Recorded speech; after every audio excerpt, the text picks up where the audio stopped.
ओम नमः शिवाय। हर हर महादेव। भक्तों, वेद पुराणों में वर्णित है कि शिव ही सत्य हैं, शिव ही सुंदर है। भगवान शिव का न कोई आदि है और न कोई अंत। आपने वेद पुराणों के माध्यम से भगवान शिव की अनेकानेक गाथाएं सुनी होंगी भक्तों, परंतु आज मैं उन्हीं जटाधारी, गंगाधारी और औघड़नाथ शिव भोले की ऐसी कुछ गाथाएं आपको सुनाने जा रहा हूं, जिससे आप सबका यह विश्वास और भी दृढ़ हो जाएगा कि मात्र एक लोटा गंगा जल अर्पण करने से प्रसन्न हो जाने वाले सदाशिव जैसा दानवीर और कोई नहीं है। तो एक बार फिर मेरे साथ बोलिए, बोलिए शंकर भगवान की जय।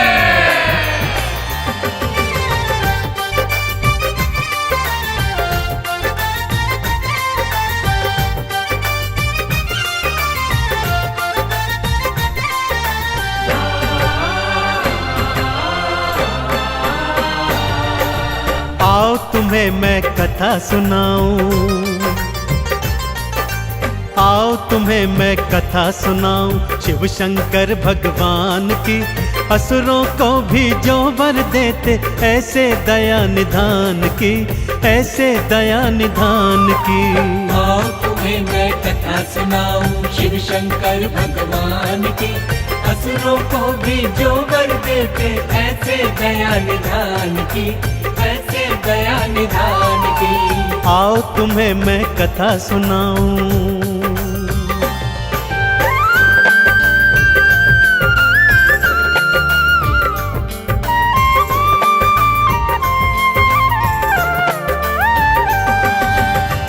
भक्तजनों, पहली कथा दैत्यराज भस्मासुर की सुनाता हूं। भस्मासुर ने अपनी अनन्य भक्ति और हठ योग से शिव भोलेनाथ को प्रसन्न किया और वरदान में यह वर मांगा कि वो जिसके शीश पर हाथ धरे वो तत्काल भस्म हो जाए। जैसे ही भोलेनाथ ने तथास्तु कहा, वो पापी वरदान की सत्यता जानने हेतु भगवान शिव के सिर पर ही हाथ रखने को तत्पर होने लगा और उन्हें भस्म करने उनके पीछे पीछे भागा। तीनों लोकों के आराध्य भगवान भोलेनाथ आज स्वयं अपने प्राणों की रक्षा हेतु आगे आगे भाग रहे हैं और पीछे पीछे दैत्य भाग रहा है। आगे क्या हुआ, आइए सुनते हैं।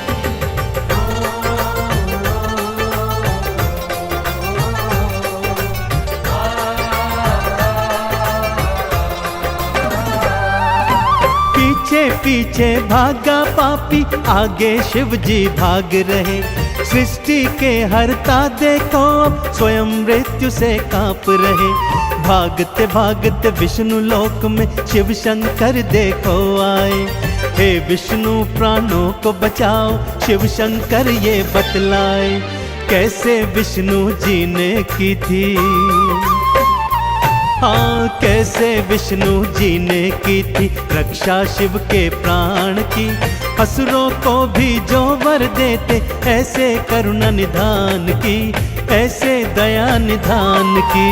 आओ तुम्हें मैं कथा सुनाऊं शिव शंकर भगवान की। असुरों को भी जो वर देते ऐसे दया निधान की, ऐसे दया निधान की। आओ तुम्हें मैं कथा सुनाऊं।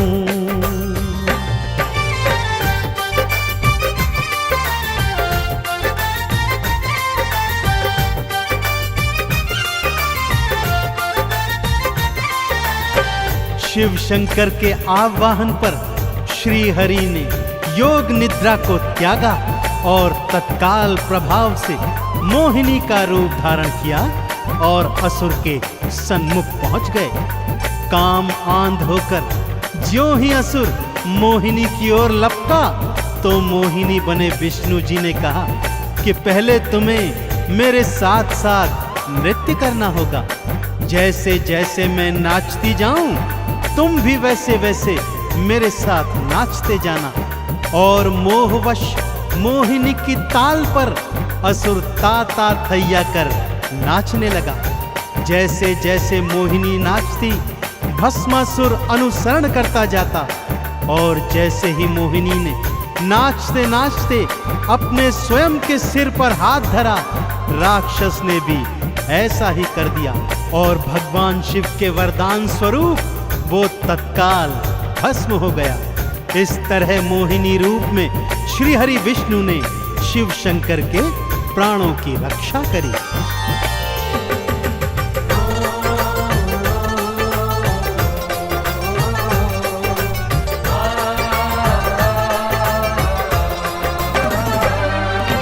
जैसे जैसे मोहिनी नाचे, असुर भी नाचता जाता था। भस्मासुर तो मोहिनी की ताल से ताल मिलाता था। मोहिनी ने नाचते नाचते अपने सिर पर हाथ रखा। राक्षस ने भी मोहिनी का भक्तों फिर अनुसरण किया। भस्म हो गया राक्षस पल में। हाँ, भस्म हो गया राक्षस पल में। बलि चढ़ाई प्राण की, असुरों को भी जो वर देते, ऐसे दया निधान की, ऐसे दया निधान की। आओ तुम्हें मैं कथा सुनाऊं शिव शंकर भगवान की। असुरों को भी जो वर देते, ऐसे दया निधान की, ऐसे दया निधान की। आओ तुम्हें मैं कथा सुनाऊं।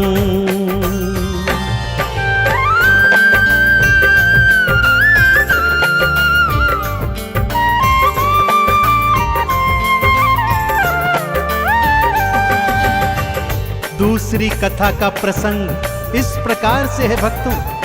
एक बार मां पार्वती भोलेनाथ से शिकायत करते हुए कहती हैं कि लक्ष्मी और ब्रह्माणी तो स्वर्ण के बने महलों में रहती हैं और मैं इस कैलाश पर्वत पर, मुझे भी एक अच्छा सा सोने का बना हुआ महल चाहिए। भोलेनाथ ने बहुत समझाया, परंतु मां गौरा नहीं मानी भक्तों। गौरा की हट के आगे विवश भोलेनाथ ने विश्वकर्मा को आदेश दिया कि वो ऐसी एक स्वर्ण की नगरी बनाए जिसका तोड़ तीनों लोकों में ना हो। भगवान शिव के आदेश की देरी थी कि विश्वकर्मा ने स्वर्ण की ऐसी ही नगरी निर्मित कर दी। मां पार्वती ने जब उस नगरी को देखा तो अति प्रसन्न हो गईं।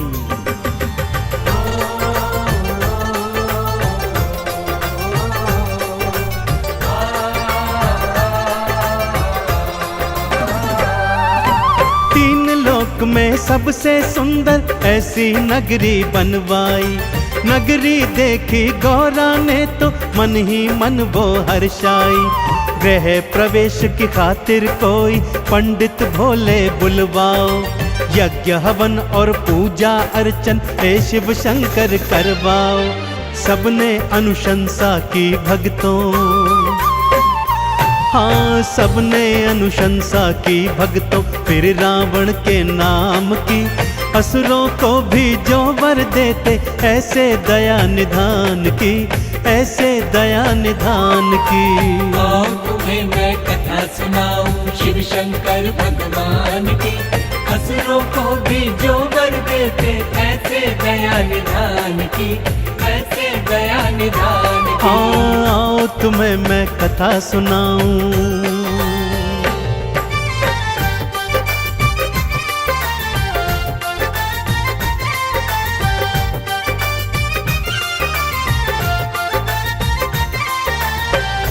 सभी ऋषि मुनियों और देवी देवताओं ने शिव शंकर को यही बताया कि भगवान रावण जैसा प्रकांड पंडित तीनों लोकों में नहीं है, अतः उसी को गृह प्रवेश के पूजन पर आमंत्रित करना चाहिए। ऐसा ही हुआ भक्तों, रावण को पूजन हेतु बुलवाया गया और रावण ने भी पूरे विधि विधान से गृह प्रवेश का पूजन अर्चन संपन्न करवाया। परंतु इतनी सुंदर स्वर्ण से बनी नगरी को देखकर उसके हृदय में लालच आ गया और उसने भोलेनाथ से यही स्वर्ण नगरी दक्षिणा स्वरूप मांग ली। दानियों के दानी देवादिदेव भोलेनाथ ने बिना सोचे विचारे उसे तथास्तु कहकर स्वर्ण से निर्मित नगरी उसके हाथों में सौंप दी। हाँ, वही स्वर्ण नगरी जो उन्होंने मां गौरा हेतु बनवाई थी। एक ही पल में रावण को दक्षिणा स्वरूप वो नगरी दान में दे दी।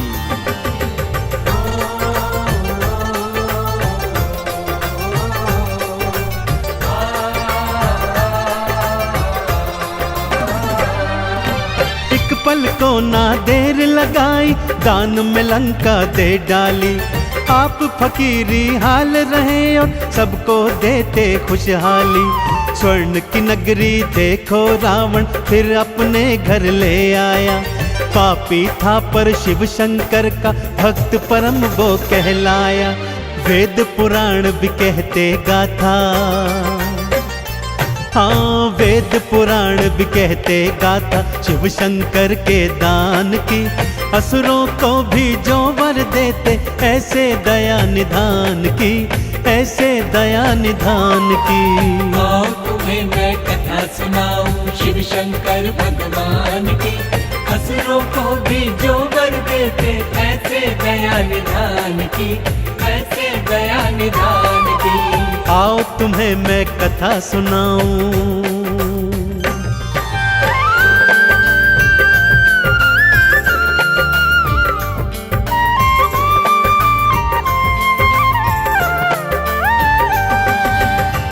भक्तजनों, भोलेनाथ की लीलाओं और कथाओं से तो वेद पुराण पटे पड़े हैं। जैसे सागर मंथन के समय विषपान करना हो और ब्रह्मा जी को वेदों का ज्ञान तथा विष्णु जी को महालक्ष्मी प्रदान करना हो। ताड़कासुर, जालंधर जैसे अनेक असुरों ने भोलेनाथ को प्रसन्न कर उनसे अभय वरदान प्राप्त किए हैं। तो फिर भोलेनाथ जो असुरों को भी वर देते हैं, क्या आपकी भक्ति से प्रसन्न नहीं होंगे भक्तों? अवश्य होंगे। कैसे होंगे? आइए आपको बतलाता हूं।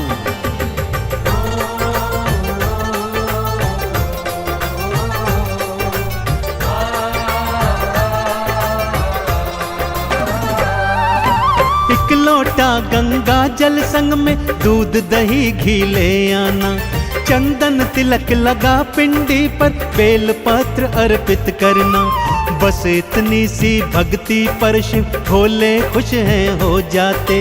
भक्तों के भंडार वो भोले अपनी कृपा से भर जाते। व्यर्थ जन्म न गवाओ भक्तों, हाँ व्यर्थ जन्म न गवाओ भक्तों, आई घड़ी गुणगान की। असुरों को भी जो वर देते ऐसे दया निधान की, ऐसे दया निधान की। आओ तुम्हें मैं कथा सुनाऊं शिव शंकर भगवान की। असुरों को भी जो वर देते ऐसे दया निधान की, ऐसे दया निधान की। हाँ, तुम्हें मैं कथा सुनाऊं।